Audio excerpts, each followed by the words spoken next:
Bismillahirrahmanirrahim. Assalamualaikum warahmatullahi wabarakatuh. Waalaikumsalam warahmatullahi wabarakatuh. Selamat datang kembali di sisi lain pejuang kode. Kali ini kita pengen bahas yang lagi rame, hashtag kabur aja dulu.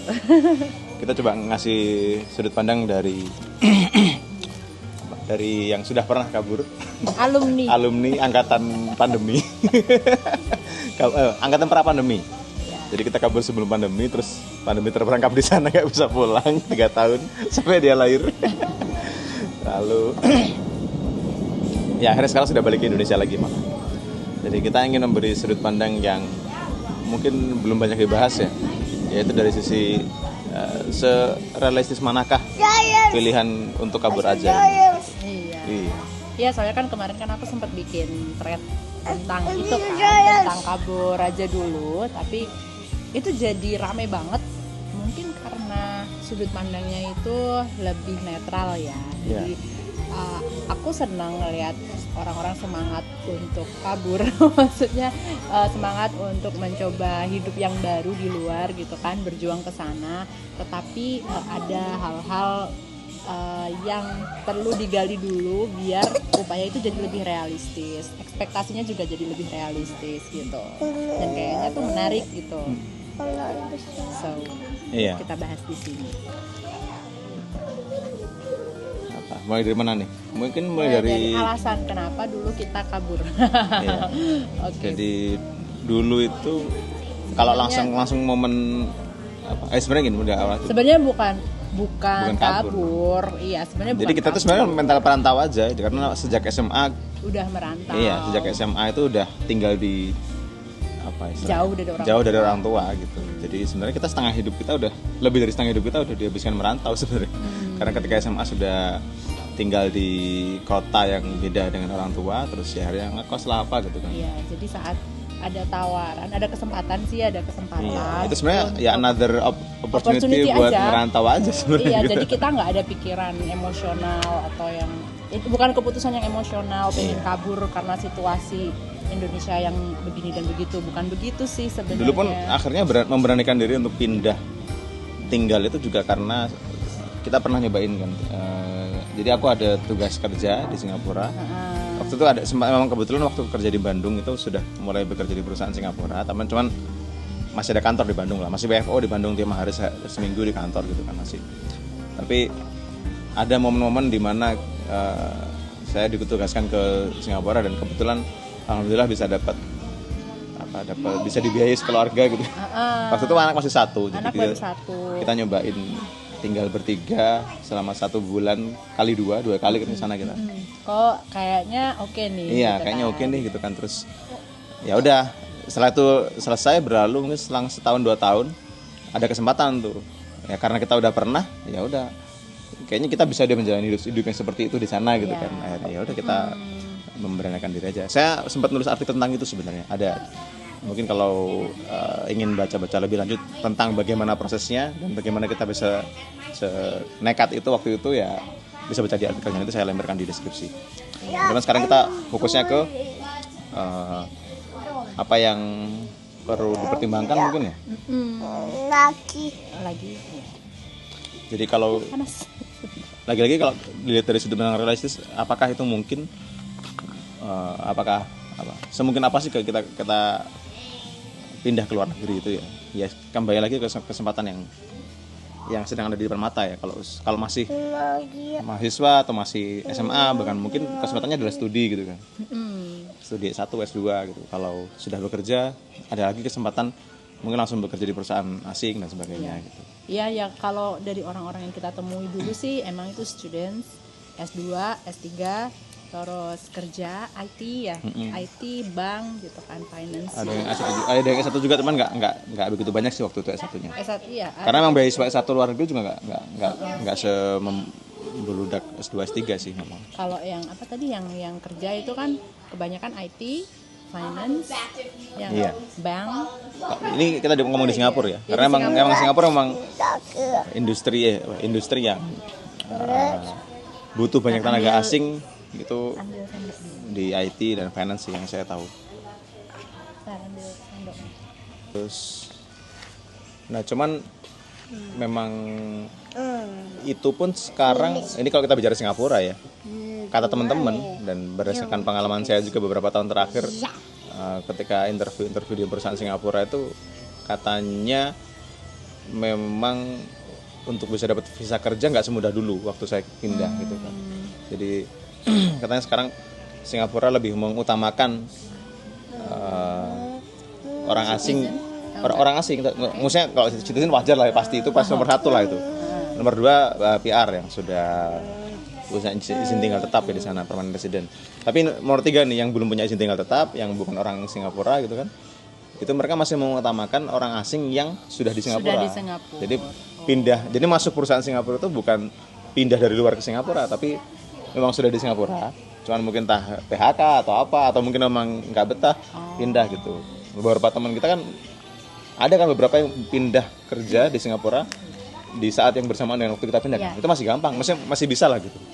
Cuman kalau yang tadi di Indonesia terus pindah ke Singapura. Sih yang waktu itu di TikTok gitu kan ada. Ada yang baru ya? Ada. Emang nggak banyak tapi Mungkin nggak banyak. Lebih susah. Ya, tapi namanya rumor ya. Yang jelas datanya nggak tahu pasti. Iya. Dan enaknya kalau Singapura sekarang sudah ada ini sih, sudah ada mekanisme self assessment. Jadi kita tinggal masukin tuh kita kelulusan kampus mana, kita usia berapa, gajinya berapa, kerja di perusahaan mana. Maksudnya yang dituju ya. Nanti bisa ketahuan tuh skornya berapa. Kalau skornya terlalu lebih rendah dari sekian, kecil kemungkinan atau bahkan akan langsung ditolak untuk dapat izin tinggal, izin kerja. Yang dulu tuh yang aku. Iya, jadi enak ya sebenarnya. Maksudnya kita bisa ngukur, bahkan even masih di Indonesia kita bisa lihat nih realistis nggak nih. Iya, katakanlah misalnya kita ada lowongan nih, sebelum mulai apply, sebelum mulai interview lama-lama, terus capek-capek ntar tahu-tahu di akhir malah nggak cocok. Mungkin bisa coba aja lihat sekarang background kita gimana, pendidikannya apa, kualifikasinya, kampusnya apa, terus perusahaan yang dituju mana. Kalau bisa dapat tentang perkiraan gajinya baik dari perusahaannya langsung maupun mungkin dari hasil survei, itu bisa coba dimasukin. Nah dari situ masuk tuh kelihatan angkanya, kita dapat skor berapa itu sebagai calon sebagai pelamar izin tinggal atau izin kerja di sana gitu. Nah kalau skornya cukup baik mungkin oke lah lanjut. Tapi kalau dari situ aja udah kelihatan jelek, mungkin karena usianya udah ketuaan, mungkin karena kualifikasi pendidikannya kurang, atau mungkin karena perusahaannya dituju nggak yang bonafit amat, atau karena gajinya terlalu kecil. Nah kalau ada faktor-faktor itu bisa jadi skornya kurang, dan mungkin ya lebih baik fokus ke nyari yang lain mungkin. Iya, entah nyari perusahaan lain, atau mungkin kalau kualifikasi kita yang kurang ya berarti kita nambah kuliahnya gitu kan, nambah skill. Atau mungkin nyari negara lain. Nah, negara lain gitu. Itu sih. Nah, oke, sekarang pertanyaannya, emang beneran seenak itu tinggal di sana gitu ya, dibandingin di Indonesia? Pengalaman kita di Singapura tuh lumayan roller coaster sebenarnya. Iya, benar. Iya sih. Setahun pertama di sana ya masih euforianya euforia senang ya, tapi senang. Secara finansial masih agak berjuang juga karena ya bisa menyisihkan sebagian uang tapi fokusnya masih ke bayar utang gitu. Ya, betul. Terus tahun pertama utang udah lunas, tahun kedua baru tuh mulai mikir nabung, tapi kita banyak mudik juga waktu tahun kedua itu. Setahun banyak. 3 kali. Akhirnya nggak begitu banyak sebenarnya nabung di tahun kedua kayaknya. Ya. Tahun ketiga pandemi itu nabung tuh. Nabung. Nggak bisa pulang terpaksa nabung. Terpaksa nabung. Ya itu, jadi kita tuh bukan lumayan oke moncar itu gara-gara kita nggak bisa pulang jadi. Ya soalnya kan kita ada waktu itu dua anak ya, jadi bayar tiket itu udah buat 4 orang loh. Iya. Ya meskipun Singapura Surabaya atau Singapura Jogja cuma berapa, tapi kan itu per orang, coba dikali 4 dikali bolak-balik itu jadi banyak. Iya kan? Waktu itu ya seingatku tahun kedua itu waktu kita pulang ke Indonesia 3 kali itu ya pantas nggak punya tabungan. Kayaknya nggak begitu nabung sih. Jadi tahun pertama bayar utang, tahun kedua habis duit buat mudik. Tahun ketiga baru mulai nabung, itu pun gara-gara pandemi. Iya. Nah sebenarnya sih kalau dari pengalaman sehari-harinya di Singapura sama di Indo itu beda banget ya. Pengalaman sehari-hari sebagai ibu rumah tangga. Ya pokoknya pengalaman sehari-hari itu beda banget. Di Indo kan ada ada tukang sayur, ada pokoknya buat ibu-ibu itu Indonesia tuh enak sebenarnya, ya kan? Karena biaya, misalnya nih kita perlu ART juga pun biayanya Murah. gitu. Ini kalau Tidak mau banget. kalau di Indonesia bisa pakai ART, di sana cari ART, saya kasih info aja, orang asing minimal bayar $1.000 buat itu.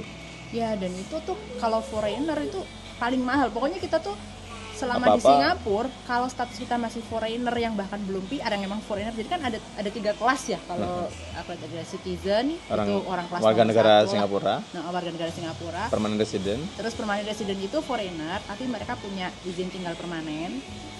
Tapi mereka ada kewajiban buat bayar CPF gitu kan. Dan kita ini yang waktu itu jadi foreigner yang nggak bayar CPF, yang ya bukan PR. CPF itu semacam BPJS-nya lah. Tapi lebih mahal sih. Kalau BPJS ini kan berapa? BPJS dong, iya. Iya BPJS. BPJS Jadi ya? pensiunan, kesehatan. Iya. Sama perumahan bukan waktu itu. Iya. Jadi ada BPJS perumahan, ada BPJS Ya, kesehatan, intinya sama BPJS. ada nominal yang harus dibayarkan. Iya, kan? lumayan gede lah Gitu, dan nilainya. itu lumayan gede. Nah, buat kita ini nih yang foreigner, yang yang PR juga bukan, citizen juga bukan, itu semuanya jadi paling mahal. Bahkan aku lahiran dia aja itu sama dokternya assign-nya tuh nggak di kelas 3, langsung di kelas 1 yang eksklusifnya yang Bahkan- paling mahal. iya. Nggak boleh, karena Nggak aku boleh. nggak tahu boleh apa enggak ya, tapi pokoknya dokternya bilang karena kamu bukan PR, karena kamu bukan citizen, Oh, kita kelas langsung 1 ya? masuknya ke kelas 1A ya. Kelas yang paling mahal. Oke deh. Ya intinya gitu. Jadi kalau foreign di Singapura status kita masih foreign, dan itu semuanya juga harus jadi foreigner minimal di 2 tahun pertama kan. Nah itu emang mahal banget sih. Iya sih. Mana lahiran 2 kali. 1 kali keguguran, 1 kali ini. Iya, Lumayan jadi juga di sana. lumayan. Nah itu pengalamannya. Jadi kalau untuk ibu rumah tangga misalnya nih, suaminya pengen kerja di Singapura, kuliah di Singapura, terus istrinya pengen ikut, itu harus benar-benar di-expect hidup sehari-hari itu mungkin akan terasa lebih berat dibandingin di Indonesia, karena apa-apa harus dikerjain sendiri, kecuali uangmu banyak gitu kan. Tapi kalau uangnya udah banyak ya, di Indonesia pun juga ada lebih nyaman ya. Nah, tapi kan ada hal-hal yang bisa Iya sih, didapat, kayak iya. udara yang bersih, orang ngerokok yang nggak sembarangan. Iya. Kan tetap ada orang ngerokok, tapi kan nggak sembarangan. Terus apa, lebih bersih gitu kan. Nah, cuman memang ya hal itu dibayar dengan beratnya kita kerja sendiri di Iya. rumah, dengan biaya hidup yang lebih mahal. Kalau mau ngirit harus masak terus. Nah, itu buat aku yang homeschooling anak-anak itu capek banget sih. Udah jadi kepala sekolah, jadi bukantin pula. Nah, itu beneran capek banget gitu. Jadi itu Terus perlu dipertimbangkan. kayak dulu ibu mertua pernah kita ajak kan, ibunya Vika kita ajak ke Singapura kan. Ya, Terus apa? Ya, Diajak bayangan- belanja. ya kan bayangannya wah Singapura negara enak, Negara maju. negara maju. Ya emang sih pas datang ya bersih apa segala macam. Terus tak aja Belanja. belanja ke pasar yang jaraknya itu sekitar berapa ya? Naik 1 MRT ya? Iyalah, satu stasiun MRT stasiun lah. MRT mungkin 1-2 kilo lah gitu kan. Ya kan?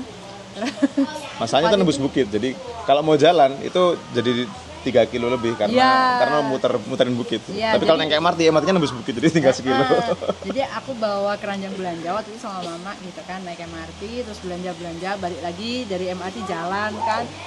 Boh, itu ibuku langsung, "Wes, gak sanggup mama urip ning kene carane koyo ngene, mau makan aja udah kayak neng ngalas gitu." Maksudnya harus jalan sejauh itu, Iya. harus belanja Justru malah- sebanyak itu. Malah tergiring momen dulu ya waktu masih hidup di dekat hutan. Mau cari makan jauh ini jalannya. Iya, capek. Nah, Kayak kalau di rumah bisa naik becak kan sekarang kan. Iya, Sampai depan bener. rumah langsung gitu kan. iya. Terus ya mungkin pengalamannya beda ya, ada juga yang tinggalnya mungkin deket di pasar jadi enak di sana ya bisa aja, tapi kan kita masalahnya nyari rumah yang murah. Iya. Dan rumah murah itu konsekuensinya ya kemana-mana emang jauh gitu. Nah kalau modenya itu masih mode ngirit mendang mending gitu sih ya expect aja bakalan capek gitu sih, ditambah dengan humidity. Oh, itu satu I masalah hate you. itu. Itu masalah khusus Singapura sih itu mah Singapura. Jadi panasnya tuh. saya tuh punya masalah keringetan, ini juga alasan kenapa saya ada handuk di sini. Dia punya masalah keringetan di tangan. Itu dia di Indonesia masih sosok lah, masih bisa hidup dengan normal lah. sebagai manusia air. Paling keringetan, paling kadang bau kaki gitu kan. Tapi kalau di Singapura sampai luka, sampai lecet, nggak bisa Sampai nggak jalan. bisa jalan loh. Aku pernah ngurusin dia berapa hari nggak bisa Nggak bisa jalan. jalan. Saking lembabnya, jadi keringatnya berlebih sekali. Ya alhamdulillah karena Singapura juga maju ya, jadinya di sana malah ketemu dokternya, malah nemu solusinya gitu. Jadi sekarang saya perlu ke Singapura tiap tahun buat beli obat khusus ini untuk Tapi keringetan. poinnya adalah di sana tuh panas banget. Iya, Dan untuk iya. orang-orang yang sensitif atau akan bermasalah dengan cuaca yang panas, humid, lembabnya tuh nggak ketulungan sih Singapura itu perlu dipertimbangkan banget juga Iya sih. sih menurut. Apalagi Dan expect mungkin buat anak-anak karena tinggalnya mungkin di flat ya, apartemen, nggak ada halaman, nggak ada balkon gitu, ataupun ada balkonnya kecil dan apartemennya itu ya kecil-kecil, apalagi apartemen yang sekarang itu kan lebih kecil-kecil lagi gitu, itu mungkin akan jadi struggle sendiri juga. pelihara kucing masih dilarang Pelihara nggak sih? kucing udah nggak dilarang, tapi ada syarat-syaratnya gitu. Oh, iya. Dan dia tergantung ownernya, Iya sih. landlordnya ngebolehin Kalaupun apa secara enggak. aturan boleh pelihara, tapi kalau yang pemilik rumah kita yang kita sewa nggak ngebolehin, ini sama aja. Ya. Ya overall sih sebenarnya hidup di Singapura aku bisa bilang menyenangkan kalau udah bukan tim yang mendang-mending gitu sih. Nah, ya justru karena kita tim yang mending kan. Sekarang kalau kita diberi kesempatan yang sama, dengan gaji yang sama, dengan situasi yang sama lah gitu kan. Kalau kondisi ekonominya masih seperti ini, yang mana harga-harga sudah naik, terutama di Singapura, inflasi sedang tinggi beberapa tahun terakhir. Rumah juga. Iya, itu kayaknya kita akan nolak juga sih, karena secara hitungan nggak masuk gitu. Iya, jadi sebenarnya tergantung hitungannya sih ya. Iya. Kalau hitungannya masih masuk, masih bisa hidup dengan cukup nyaman dengan 3 anak ini, bisa naksi kemana-mana biar cepet gitu kan, mungkin enak lah ya di sana. Aku juga ngelihat teman-teman yang punya mobil di sana gitu, emang enak sih, tapi emang mahal. Iya. Punya mobil di sana, STNK-nya aja 10 tahun 1 miliar. STNK itu baru dapat STNK-nya aja. Bukan STNK, bahkan surat tanda hak memiliki kendaraan. Jadi belum pernah mobilnya itu masih. Anda boleh punya mobil Ya, itu selama 10 tahun ke depan bayar 1 miliar. Betul. Jadi memang pemerintah bagus banget mengontrol. Sistemnya bagus. Sistem itu memang bagus banget. Gara-gara itu saya Mungkin. jangankan mikir beli mobil, kayaknya lihat showroom mobil udah langsung ngelengos aja. It's impossible for now gitu kan. Iya. Makanya sih kemarin tuh aku bilang, kalau kamu masih muda, belum menikah, atau sudah menikah tapi belum punya anak, udah gas aja. Kalau ada kesempatan. Karena lebih sedikit risikonya ya, lebih Terus sedikit. hal-hal yang dipertimbangkan tuh sedikit. Kayak misalnya gitu loh. katakanlah harus rumah jauh lah, apalah, makan susah apa ya, orang dewasa gampang lah gitu. Tapi begitu udah ada anak, Kalau udah ada nah itu anak udah itu hitungannya beda. sekolahnya di mana, bagaimana itu. Harga sekolah juga lebih mahal kalau Faktor orang- pengalinya tuh beda gitu Iya. loh. Jadi ini 1N, 2N, kalau udah ada anak 1 bukan 3N, jadi mungkin 10N. 3 anak berapa N gitu. Banyak, pokoknya banyak banget pertimbangannya kalau belum punya. Kalau udah punya anak, kalau belum punya anak sih. Itu juga sih dulu pertimbangan kita, kenapa kita ada kesempatan langsung gaspol ya, Iya, karena anaknya mumpung masih baru muda. satu. Waktu itu kita masih anak 1 kan, jadi katakanlah kalau dibandingkan biaya hidup perorangan 1N tadi, ya dengan anak 1 mungkin hitungannya masih 4 atau 5N lah, mungkin itu masih masuk sih. Mungkin jadi kesini deh bahasnya ini. Jadi kan dulu kan waktu kita udah mulai ini kayaknya di Singapura udah mulai nggak make sense nih harga biaya hidupnya udah mulai nggak make sense nih. Kenapa ayah mempertimbangkan udah di Indonesia aja? Padahal kan ya ada dong tawaran kayak misalnya di mana kayak di Eropa atau Iya. atau mungkin lowongan di Jepang, bahkan di Thailand waktu itu kan. Nah itu kenapa akhirnya memilih Indonesia ini tetap yang paling make sense lah buat kita gitu. Kalau waktu itu sebenarnya sempat juga nyoba-nyoba kan, tapi emang nggak, waktu masa akhir kan emang gas tuh nyoba apply ke semua tempat. Cuman emang sebelum masa-masa akhir tuh masih tahun 2023an mungkin, kita mikir-mikir banget tuh mau pindah, karena toh di Singapura masih memang sudah mulai berat hidupnya karena harga-harga barang sudah mulai naik, harga kontrakan rumah naik 40%. Jadi lumayan berat hidupnya. Tapi lagi-lagi dipikir lagi, seberat-beratnya hidup di sana, di Singapura ya, ternyata apa ya, kalau harus pindah ke luar negeri yang lain, yang mana kita belum pernah ke sana, itu kita masih belum tahu nih apakah ada faktor-faktor tersembunyi lain gitu yang kita belum tahu gitu kan. Khawatirnya malah dikiranya di sana lebih baik kehidupannya, malah lebih susah gitu. Siapa tahu gitu kan. Ya sebenarnya kita juga sempat riset juga sih dulu, kayak misalnya di Dubai dengan gaji sekian, memang sih nggak ada tax, tapi ternyata Ongkos kemakan mudik. sama ongkos mudik. Iya, Ya. jadi di Dubai itu pajak 0%. Terus tak hitung-hitung kalau di Dubai dapat gaji yang sama dengan di Singapura, ongkos pajak Singapura itu akan terselamatkan kan, kita nggak bayar pajak soalnya kan di Dubai. Tapi harus uang segitu akan habis dari di ongkos transport. misalnya kayak gitu. Misalnya Terus gitu. ada juga misalnya kepikiran nih, mana waktu itu ya kepikiran Jepang. Enggak, kepikiran Jepang ya? yang mana? Yang apa? Ya pokoknya sebenarnya entah udah apply entah belum, tapi kan kita kayak beberapa opsi nih Iya, gitu iya. kan. Oh ini kayak misalnya Jerman, ternyata anak-anak nggak bisa homeschooling gitu Iya, kan. Jadi kita pengen homeschooling. tapi ternyata anak-anak nggak bisa homeschooling, ya udah. Terus di Belanda ternyata pajaknya 40% ya. Ya I don't know lah, intinya pajaknya tinggi. Jadi hitung-hitungannya nanti kalau nabung jadi susah juga, masih juga harus nabung buat mudik gitu kan. Kata teman kita yang di Belanda juga apa ya? Gasnya juga lagi harga gas itu kan juga lagi Oh naik iya, banget. Eropa kan waktu 2022 itu kan krisis energi juga di Eropa. Karena perang Ukraina Rusia nutup saluran ekspor gasnya yang dari Rusia ya, masalah. Akhirnya energi langka, mahal gitu kan. Jadi bayar pemanas ruangan itu mahal banget karena itu listriknya sumber energi untuk listriknya mahal gitu kan.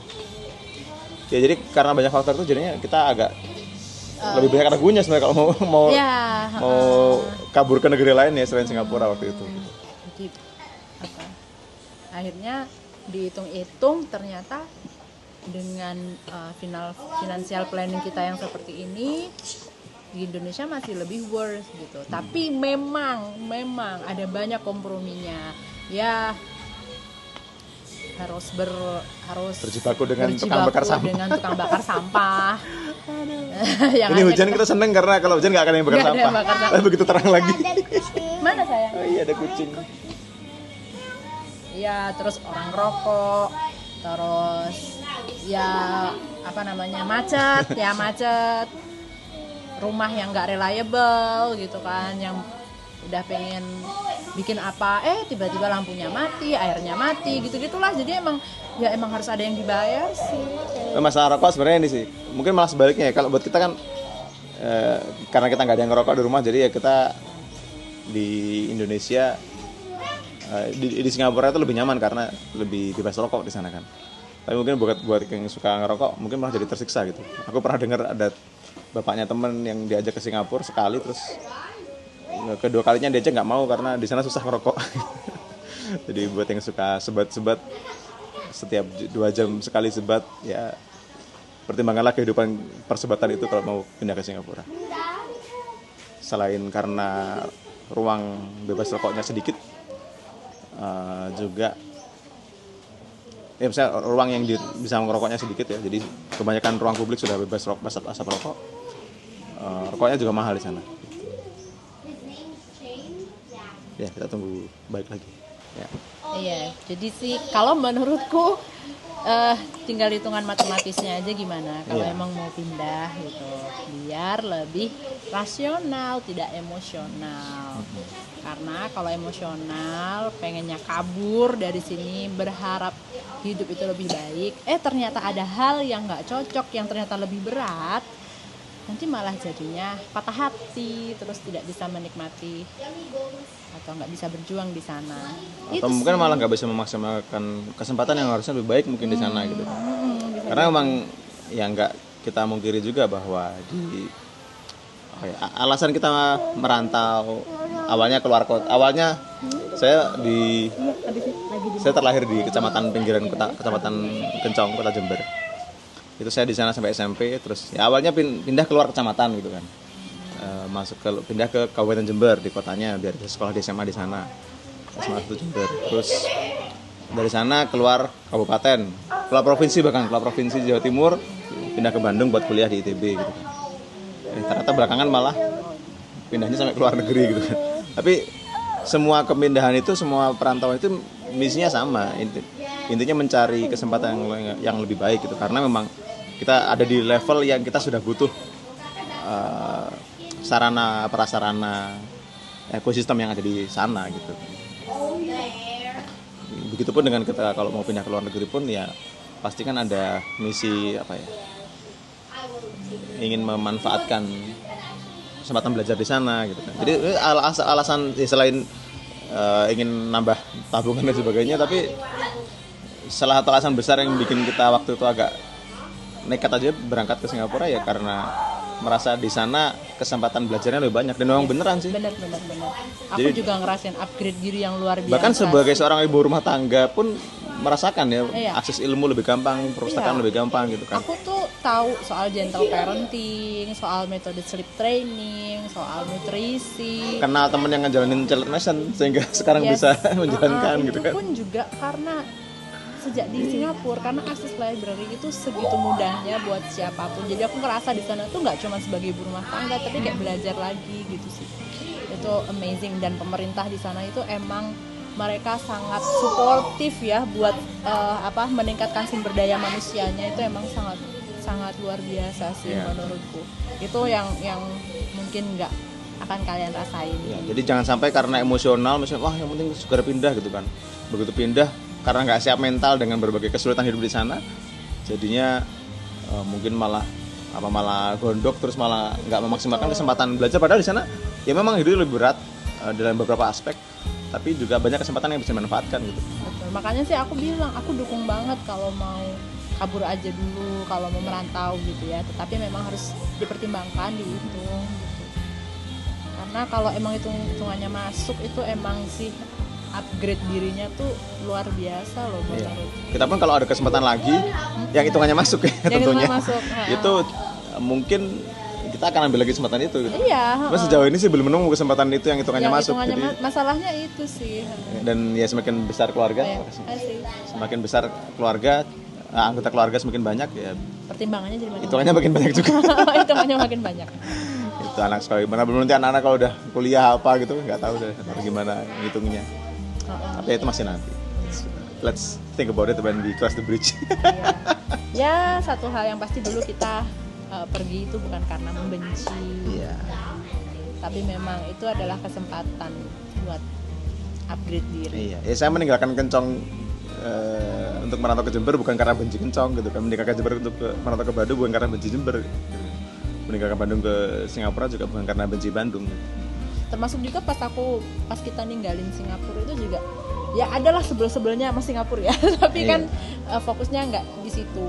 Fokusnya ya justru kita malah berterima kasih pernah ada kesempatan di sana. Baik lagi ya di Indo juga adalah sebelnya. Tapi ketika pergi juga sebaiknya tidak didasari rasa benci. Nanti hatinya nggak tenang. Itu sih sebenarnya. Atau sama kayak ini juga sih. Apa tuh? Kalau kita ninggalin mantan terus nyari orang lain sebagai pelarian hanya karena for the sake of ninggalin dead mantan gitu kan. Wah itu pernah gitu. Aku sih nggak tahu sampean. Nggak tahu. Cerita buat sisi lain di episode lainnya. Terima kasih sudah menyimak, semoga bermanfaat. Dan yang sedang berjuang mencari kesempatan baru baik di luar maupun di dalam negeri semoga dimudahkan. Terima kasih. Wassalamualaikum warahmatullahi wabarakatuh.